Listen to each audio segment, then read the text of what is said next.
দেশে ঢোকা মাত্রই আলবিকে লিঙ্গ ছাড়া সিংহ বানায় দিবে। ও যা দিয়ে পরকিয়া করে তা কাইটা দিয়ে জাদুঘরে রাইখা দেন। হ্যাঁ, সবাই অপেক্ষা করছে কখন আলবি দেশের মাটিতে পা রাখবে, আর তখনই বয়কট আলবি, বয়কট আলবি। তাকে এমন কাজ করে দিবে যাতে করে আর কোনোদিন তিনি কোনো মেয়ের সাথে সহবাস করতে না পারে, সংসার করতে না পারে, শুধুমাত্র ওই রিজিকের বাবা হয়েই থাকবে। আমরা ওকে এমন অবস্থা করবো, কখনো বিয়ে করতে পারবে না, স্বামী হতে পারবে না, জাস্ট বাবা হয়ে বেঁচে থাকবে। তবে তিথির রিজিকের মধ্যে লাথিটা মারলো কে? তিথিও রিজিকের জন্য কান্না করে। আমার রিজিকে হাত দিছে কিন্তু মানুষ, আমার যে রুটি রুজি, আমি কিন্তু আর কিছু করি না, এটা আমার একমাত্র প্রফেশন। অন্যদিকে আলবিও রিজিকের জন্য কান্না করে। রিজিকের জন্য হইলো আমারে বাঁচতে দেন, আমারে দেশে আসতে দেন। তবে সেই রিজিক তার মায়ের জন্য কান্না করে। 2 দিন 3 দিন 4 দিন কেটে গেল, রিজিকের চোখগুলো তার মাকে খুঁজছে। এভাবে হয়তোবা 1 মাস 2 মাস 1 বছর 2 বছর 10 বছর 20 বছর কেটে যাওয়ার পরও রিজিক তার মাকে আর কোনোদিন দেখবে না। তবে আলবি ঠিকই দেশের মাটিতে আসবে, আলবি ঠিকই তিথির সাথে নাটক করবে, আর সেই নাটক ঠিকই আবার আপনারা দেখবেন। এই বাঙালির আবেগ কেটে গেলে সবাই সব ভুলে যাবে, তবে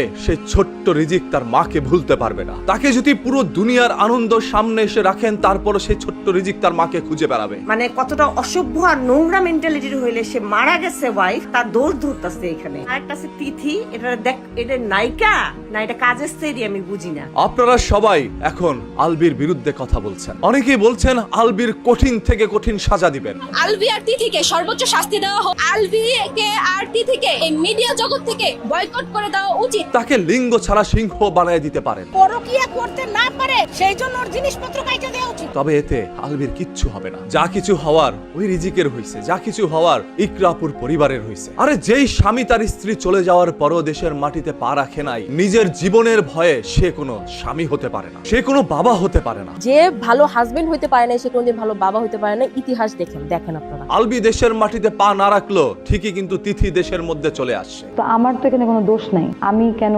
ভয় পাবো আসতে? তিথি ভয় পায় নাই, যেই ভয় আলবি পাচ্ছে। ওই অবস্থায় তো আমি দেশে ঢুকবো না। তিথি যখন সাংবাদিকের সামনে কথা বলছিল তখন বারবার বলছিল আমার রিজিকের মধ্যে আঘাত করা হচ্ছে। আমার রিজিকে হাত দিছে কিন্তু মানুষ, আমার যে রুটি রুজি, আমার রুজি রুটি করার মাধ্যমই হচ্ছে মিডিয়ার মধ্যে কাজ করা। আর আপনার যদি সেই মিডিয়াটাই ধ্বংস করে দেন, আমি তাহলে কি করে ভাত খাবো? হ্যাঁ আমার রুটি রুজিতে হাত পড়ছে, এটা হয়তো আমাকে সাফার করাবে। আমার তো আর ভাত খাওয়ার অন্য কোনো মাধ্যম নাই, এটা আমার একমাত্র প্রফেশন। অন্যদিকে জাহের আলবিও তার সন্তানের রিজিকের কথা বলে তার নিজের রিজিকের কথাই আপনাদেরকে বোঝানোর চেষ্টা করেছে। রিজিকের জন্য হইলো আমারে বাঁচতে দেন, আমারে দেশে আসতে দেন। যে আমিও তো মিডিয়ায় কাজ করেই খাই, আজকে যদি আমার মিডিয়ার মধ্যে লাথি মারেন এবং আমি দেশের মধ্যে আসতে না পারি, তাহলে আমার রিজিকের কি হবে?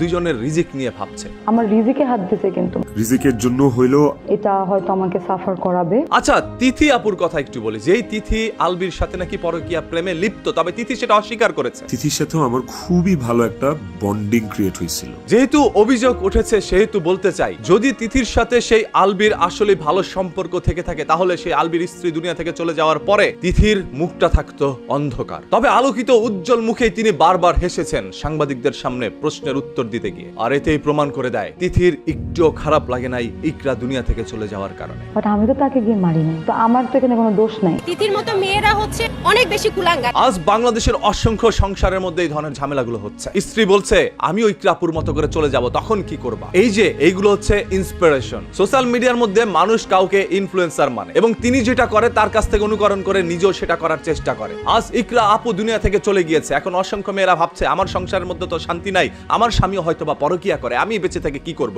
নিজের জীবন নিজেই দিয়ে দেই। এইভাবে ইন্সপায়ার্ড হয়ে অসংখ্য মহিলারা এখন একই ডিসিশন নিচ্ছে। তাই আপনি একজন ইনফ্লুয়েন্সার হয়ে এমন কোনো কাজ করবেন না যে আপনার কাছ থেকে ইনফ্লুয়েন্স হয়ে জনগণ যেন কোনো বাজে ডিসিশন বেছে নেয়। মৃত্যু কখনোই সমস্যার সমাধান হতে পারে না। আল্লাহ তাআলা বলেছে আপনার জীবন রক্ষার্থে আপনি মিথ্যা কথা বলুন, সেটা আপনার জন্য জায়েজ, তারপরও নিজের জীবন বাঁচান। যে জীবন আপনাকে আল্লাহ দান করেছে সেই জীবন আপনি নিজের হাতে নিতে পারেন না। দুনিয়ার এই ছোট্ট সমস্যার হাত থেকে বাঁচার জন্য অনন্তকালের আযাব বেছে নিলেন। রিজিকের জন্য হইলো আমারে বাঁচতে দেন, আমারে দেশে আসতে দেন। কত বড় জালিম মিথ্যুক হইতে পারলে তুই বাচ্চাকে ইউজ করস। আজ রিজিকের পাশে তার মাও নেই, বাবাও নেই। সেই ছোট্ট সন্তানটি চিৎকার করে তার মা বাবাকে খুঁজে যাচ্ছে। বাবা আসতে পারছে না, আর বাবা আসলেই বাকি, তিনি তো সারাদিন মিডিয়ার কাজে ব্যস্ত। যেই বাবা তার স্ত্রী চলে যাওয়ার পরও শুটিং সেট থেকে দেশের মাটিতে পা রাখতে পারে নাই, যেই কারণেই হোক রাখতে তো পারে নাই, সেই বাবা তার সন্তানের কতটুকু খেয়াল রাখবে সেটা আপনারা বুঝতেই পেরেছেন। জামাই কেমলের দেখতে আসে নাই, যার জন্য সে দুনিয়া ছেড়ে চলে গেছে, তার লাশটাও দেখতে আসে নাই। আর মিডিয়ার ভাষায় কিছু প্রবাদ আছে, গিভ এন্ড টেক, মানে কিছু পেতে হলে কিছু দিতে হয়, এবং ওপেন সিক্রেট মানে সবকিছু দেখো মানুষ কিছুই দেখে না। মিডিয়াতে পরকীয়া, অশ্লীলতা, যৌনতা যে চলে না সেটা আপনি বুকে হাত দিয়ে বলতে পারবেন না। মোটামুটি প্রত্যেকে এর সাথে জড়িত, যা ফলে ফলে যুগে যুগে আপনারা প্রমাণ পাচ্ছেন। ওই যে কথায় আছে না, লাল সালুর যুগে যুগে। বলায় কয় নেপাল থেকে আউন যায় না, এই যে ছেড়ে লেগে এত নষ্টি পুষ্টি করে, এই কি মনে করেন আগে দুই জামাই ছেড়ে শুয়েছে। বাই দ্য ওয়ে, সর্বশেষ ইকরা আপুর জন্য দোয়া করেন যাতে করে মহান আল্লাহ তাআলা তাকে বেহেশত নসিব করে, অন্যদিকে রিজিকের মনকে শক্ত করার তৌফিক দান করুক মহান আল্লাহ তাআলা। এখানে ছেলে যে কত বড় খারাপ, ওই ভার্সিটিতে একটু গেলে বুঝতে পারবো মানুষ, ঠিক আছে? এই সম্পূর্ণ বিষয় আপনার কাছে কি মনে হয়েছে আপনি একটু কমেন্ট করে জানান, দেখতে চাই আপনার মূল্যবান মতামত। এবং একটি কথা মনে রাখবেন, যেখানেই হবে অন্যায় সেখানে অন্যায়ের বিরুদ্ধে অবশ্যই প্রতিরোধ গড়ে তুলেন, because we are protesters. So save green, save Bangladesh, staying with me every time anywhere. See you next time. আসসালামু আলাইকুম, আল্লাহ হাফেজ।